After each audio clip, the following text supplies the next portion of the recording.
How does a data center and critical infrastructure maintenance company grow its client pool? Maybe called its client list, client roster, customer list, whatever you want to call it. So your company provides maintenance for data centers and critical infrastructure, and you want to grow your client base. So what do? We first need to look at where you've been most successful in providing data center and critical infrastructure maintenance in the past. So we're going to dig into things like reviews, testimonials, your case studies page on your website, and we're looking for commonalities because it's not purely, your company's not purely in the professional services business, but for sure, you've likely identified certain kinds of data centers and certain kinds of critical infrastructure companies where you've been successful in the past. And what we're looking to do is essentially clone that, copy, paste, lather, rinse, repeat. And in order to do that, we need to know what they have in common. What they have in common will likely intersect with some parts of your business that are inherent to what it is that you actually do. So this will help us define your client profile, your target account list, because we'll know like where your company can successfully provide data center maintenance and critical infrastructure maintenance geographically. Is it globally? Do you have hundreds of thousands, tens of thousands of employees all over the planet and can provide these kinds of services in dozens of different geographic regions globally and dozens of different locales and dozens of different languages? Or are you a lot more localized? Are you ideally suited to serve clients in a certain metropolitan area, in a certain region of a country, in an entire country, in a group of countries, in a certain continent? Again, only you can answer that question because it's something unique to your business model and your service delivery capabilities for where you're actually able to provide data center and critical infrastructure maintenance. But that's super important to defining what you're going to do with your targeting. If you are selling globally, then some things like organic search or organic social could actually play a little better because you don't inherently need the targeting and the segmentation. If you sell in a much more narrow geographic market, then it becomes more difficult to make organic search and organic social work because it largely depends on the quantity and quality and the precision of your followers, of your connections, of your subscribers. The more narrow your market is, the more effective things like outbound account-based marketing, targeted LinkedIn ads are going to be extraordinarily effective. Things like search engine marketing, like paid search ads, Google ads, may not be as effective because although with Google ads, you can specify that you only want your ads to be seen in a geographic region, that helps with a certain part of it. But the next thing that we're about to turn the corner on isn't just what geographic region your company is most effective in. It's the company sizes where you're most effective. And especially when it comes to something like outsourced data center maintenance, outsourced critical infrastructure maintenance, there's likely a company size of your ideal clients that becomes incredibly relevant. Like, how big does the company need to be to afford your company's services? You're really able to be effective with a single location, co-location operator with 4 employees? Do they really have the budget and the willingness and the ability to afford your services? Conversely, can you really effectively sell data center and critical infrastructure maintenance to a huge enterprise operator like NTT or Equinix or Digital Realty or something like that? More than likely, it's a Goldilocks scenario of not too big, not too small.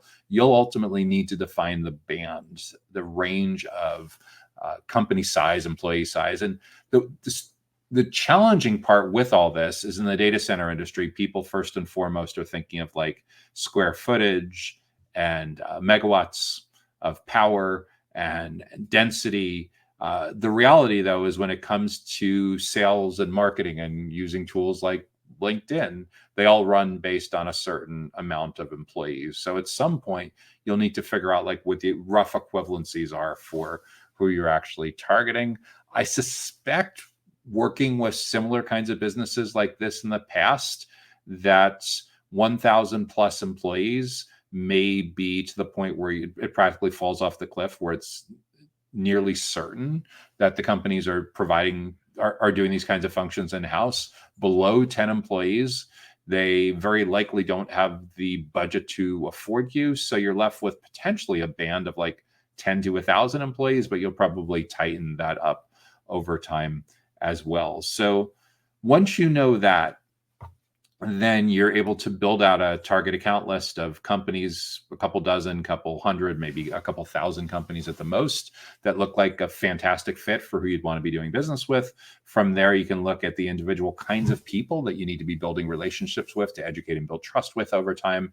Those would be your buyer personas, and you rank them by primary, secondary, tertiary buyer personas. And then once we know who the most important kind of stakeholder is that we need to build the relationship to grow our account pool, then we go and we do the research. We talk to potentially 10 or 20 of those folks, or at least look at how they describe themselves and the kind of content they share and the kind of events they interact with. And we get the consensus on their biggest goals and their biggest struggles when it comes to maintaining their data center and critical infrastructure.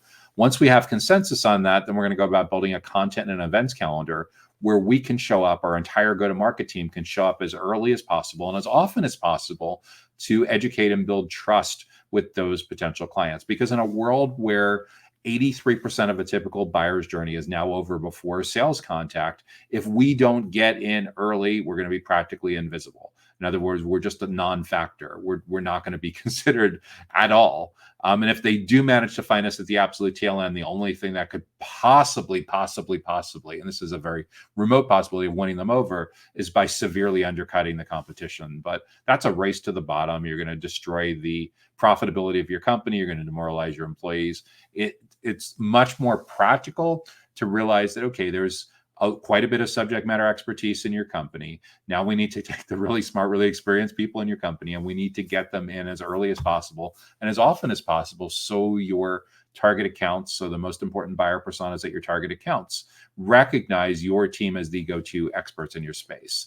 And the way we do that is we recognize that we can't just wait till our prospects and clients are quote unquote in market, because only 5 or 10% of people are in market at any given time. And the journey at that point is at least 83% over. We need to get in the awareness and the consideration stages of the buyer's journey. We need to have an active role in as many of the 28 touch points as possible between complete stranger and purchase decision. And the way we do that is we show up as teachers, as trusted advisors, as subject matter experts, as consultants, and possibly even thought leaders. We need to be the ones teaching our prospects and clients anything and everything that can help them do their job better when it comes to all aspects of data center maintenance and critical infrastructure maintenance. So it's a repositioning exercise. Your sales people can no longer show up as transaction-focused salespeople who are just focused on getting opportunities onto the deals board and cramming them down prospects as quickly as possible and being as aggressive as possible and forcing meetings on them. The reality is your prospects and clients need to want to spend time with members of your team, because they see them as dramatically impacting their understanding of all the issues that are important to maintenance of their data center or their critical infrastructure, because you've seen the patterns on what works for these kinds of companies and what doesn't work, and what works for these kinds of buyer personas and what doesn't. And you're taking the time to invest and do this the right way so that your sales professionals now show up looking more like Big Four consultants rather than just car salespeople. They need to look more like the doctor-patient consultative kinds of relationships. The kind of vibe that your prospects and clients get from your sales team should feel a lot more like they're talking to an elite consultant from like PwC or KPMG or EY or Deloitte or something like that. When you can take that up next level, it is a game changer for your ability to impact how those prospects and clients navigate the full buyer's journey, the criteria that they're going to use to judge all the other options that they evaluate. And you'll know this is working because by the time your salesperson, your account executive goes in for that first meeting, they are literally quoting your content back to you that they've used as the framework and the methodology for their entire team. Everyone always says, like, how do I get the decision maker? What's super important is that your content is so helpful that the one stakeholder that originally finds you is very responsive when they get that email back from you that says, who else should be reading this? Who else should attend this? Who else should be watching this? We all know that data center maintenance takes a village. It typically involves people across operations, facilities management, finance, whatever. You give the 5, 6, 7 different roles within a data center operator, enterprise, or critical infrastructure that are typically interested in maintenance, and you prompt them, and you're like, oh yeah, actually, no, I should pass this. Because when they're forwarding around your content resource or your event invitation or your webinar recording or what have you, they're not sticking their neck out on the line by formally recommending that their employer do business with your company. All they're saying is, hey, I found this great resource, check it out. And when that happens, that's how you start to win over the committee. That's how you start to understand how you map the committee, of understanding who actually is on the decision committee, because you start to look down at your CRM like HubSpot or something like that. And you're like, oh, this is really interesting. In the last hour, 6 people from the same company have registered for our webinar. They must be talking about us. That is awesome. And oh yeah, everyone that registered wrote in their biggest data center maintenance challenge that they're going through. So now I have this incredible level of intelligence on how each person perceives their biggest problem. Understanding what it takes to educate and build trust is the major, major unlock to growing this kind of business in the future. The challenge is there's still a lot of people controlling the budgets and the purse strings that are still doing the business the same way they did 10 years ago, when the world has dramatically changed. 10 years ago, about half of a typical buyer's journey was over before sales contact. Now more than 80% of a typical buyer's journey is over before sales contact. Remember the first couple of years of the 2020s when most people were staying home and working from home? Yeah, that dramatically accelerated things.